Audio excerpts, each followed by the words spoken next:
All right, bib guys, let's do the review. Week 7.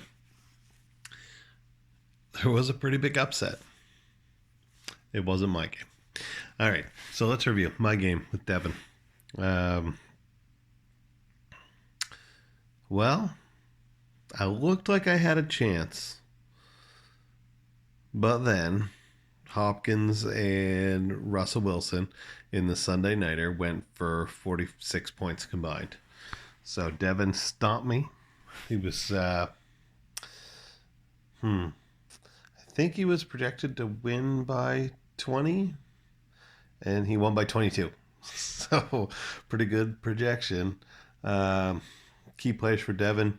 Russell Wilson continues to be a stud. Derrick Henry was held in check most of the day. Did anyone see that hit by that Pittsburgh linebacker that kept him out of the end zone? Whew. Derrick Henry got 13. Will Fuller got 9.5. Waiver wire pickup right before the game, and Njoku got 8. Hopkins got 13. Ronald Jones got 9. Kicker got 8. Should have been 11 minimum. Bobby Wagner 9. So overall, uh, really good day for Devon. One stinker, Devonta Freeman, last Thursday night and got 8 yards. So the funny thing about Devon is at one point in time, everybody in his lineup except Devonta Freeman had a touchdown. And in my lineup, only A.J. Brown had one. So usually you don't win if your team doesn't score and the other team does score. Looking over at my side, A.J. Brown, MVP of the week for me. The A.J. Brown Tannehill stack is working me pretty well, getting me points, but too bad nobody else is. Played the wrong Eagle. Played Fulham. He got 7.3, but Byron Scott on my bench with 15, Boston Scott on my bench with 15. Whoops. My waiver wire pickup, Gerald Everett, got 8.8, so that was okay. Otherwise, not a lot of good. Uh, Busts, Yoo-Hoo Koo, the kicker, 2 points. DJ Chark, 2.6, had 7 targets. Gardner Minshew just couldn't hit him. Kenyon Drake at 4.1, and then he got hurt, so he is out. So in replacement, but on my bench, Edmonds had 15. So looking at my lineup, I could have done well against Devon, but I didn't put them in. So overall, 0-1 on the picks because, I was going to beat Devon, but I didn't. Next matchup, Deke versus Danny, and man, that Tyler Lockett trade just keeps paying off big time. I mean, Cortland Sutton being out for the year, Tyler Lockett had 200 yards and 3 touchdowns. Key players for Derek, Deshaun Watson had 28, Godwin, at least he got one game out of him, broke his finger, but he got 15 points before that. Tyler Lockett, 41 points, probably fantasy MVP of the week. Man, Buda Baker, what a stud. 15.5 points. Look at Deke's bench. Quarterback Tom Brady, 44.86. Quarterback Justin Herbert, 44.48. So these guys played and then made a trade. So Danny now is a proud owner of Justin Herbert, which gives him finally a quarterback under 38. Over on the other side stinkers for Deke, CeeDee Lamb is hot garbage. He's not. He's a good wide receiver, but Dallas sucks so much. Noah Fant, 3.8. That's unfortunate. Yeah, that was his big stinker. Over on Danny's side, good James Conner. It's really the only bright spot. Danny only had 74 points. A lot of disappointments this week. Underachieve. I mean, Ben Roethlisberger 13 when they scored 27 points. Mike Evans, not great since I traded him to Danny. This week he should be good. I mean, that was the matchup we were watching, right? Tampa Bay wide receivers, and Godwin crushed it. But Mike Evans only 3.7. Juju, he was a key. 8.5 is not bad, but you want big wide receivers to have more. Otherwise, nothing really special to write home about. Um,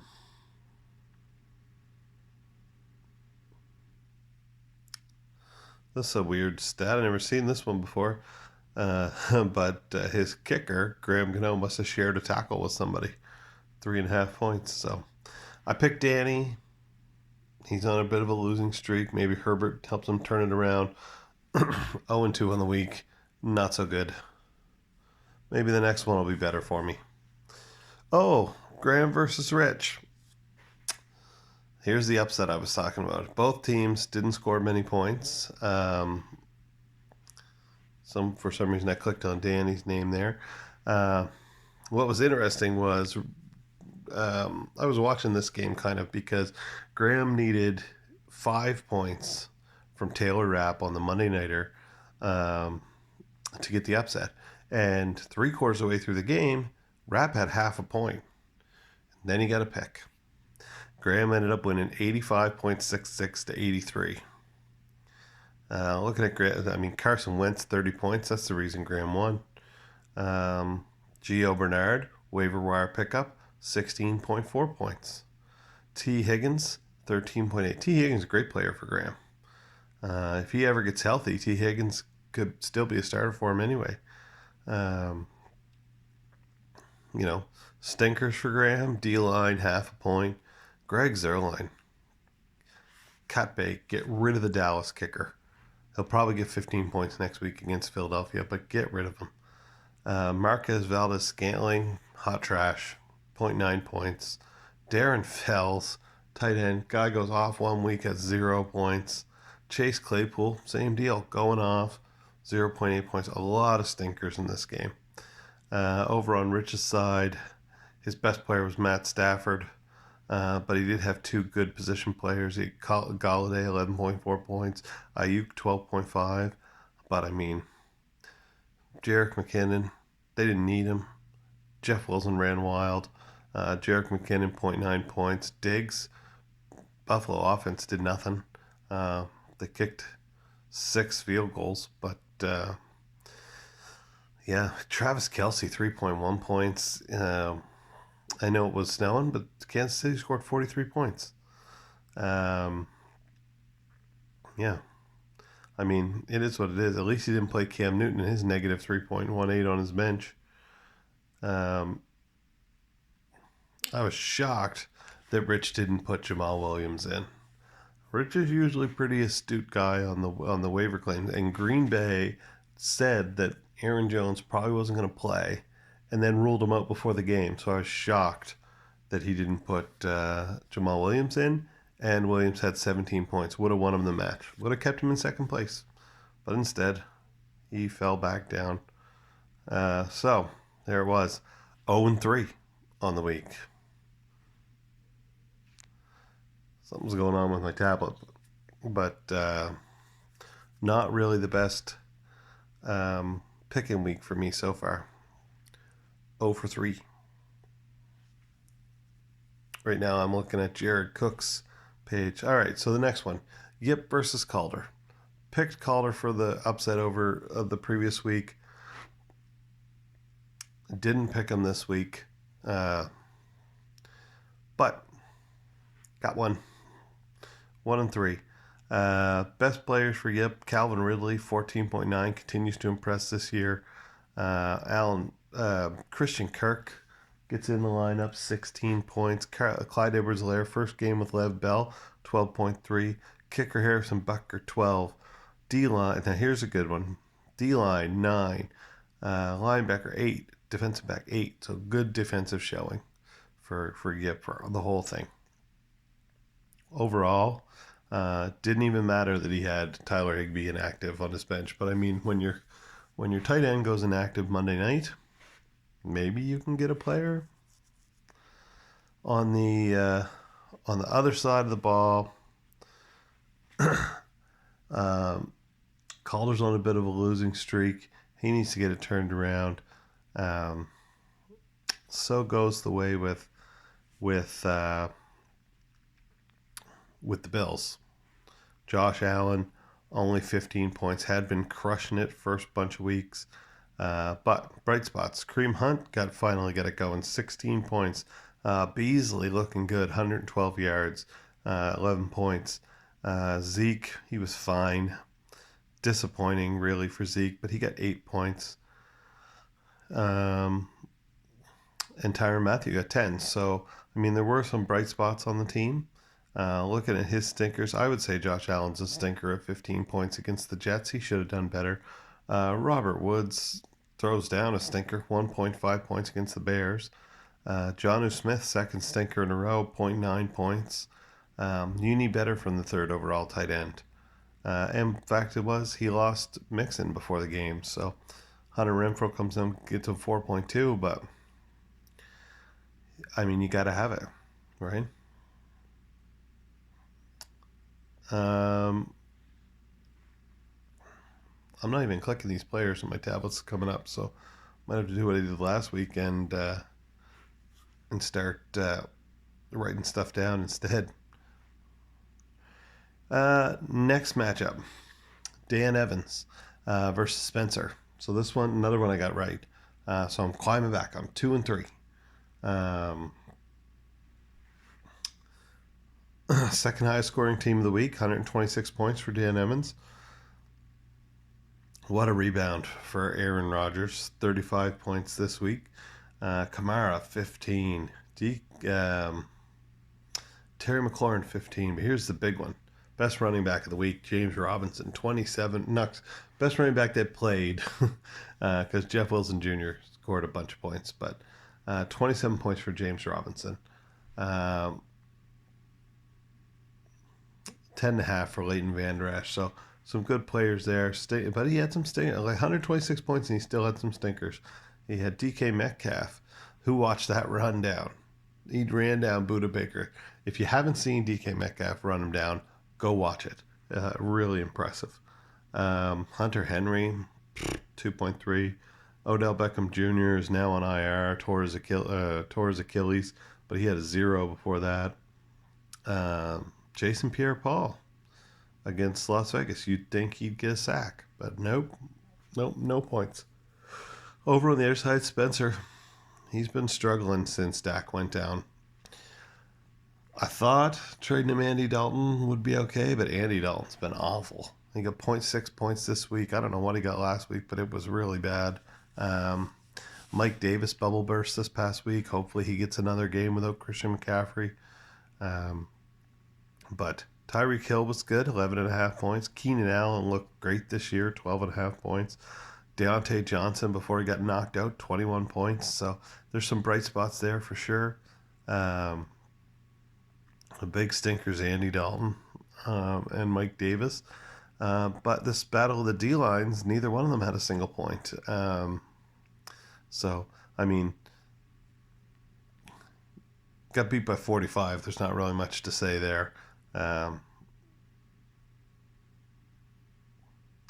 Carlos Hyde on his bench, he wouldn't put him in. Corey Davis, there's nothing really you could do. I mean, it was just one of those games.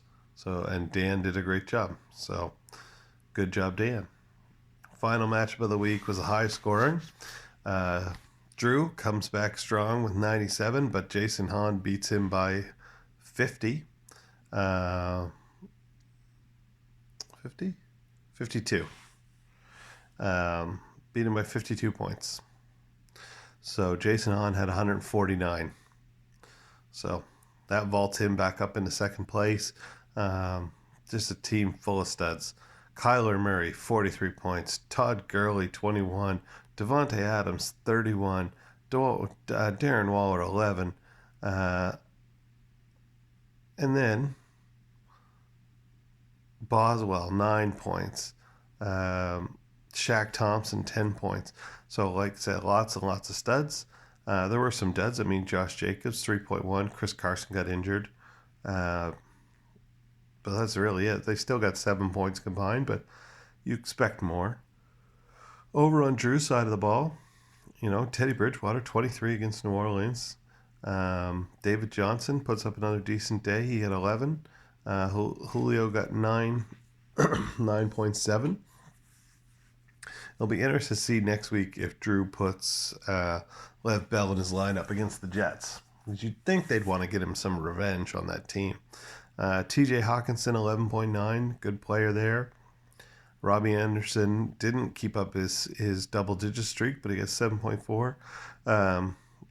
Randy Bullock, the kicker with 2 injured legs, at the first game of the season when he missed the game-tying field goal, he got another 10. I think he's kicker 1 so far on the year, so it just goes to show. And then you got stinkers for Drew. His defense only combined for 12 points between the three of them. Really, that's the big one. I mean, he scored 97 points. You'd like to be in triple digits, but I mean, he had no shot. 149. I mean, Hahn down on the bench had Joe Burrow with 42 points. There's just nothing really that we could do. So overall, I was 3-3 on the week. I'd like to have done better, but maybe next week. Maybe I'll pick against myself. It's Eagles fan versus Eagles fan next week. If you missed anything, Chase Edmonds on the block.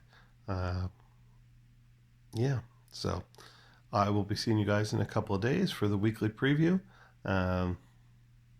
Apologize in advance for the Sunday nighter between two NFC East teams. Not pretty.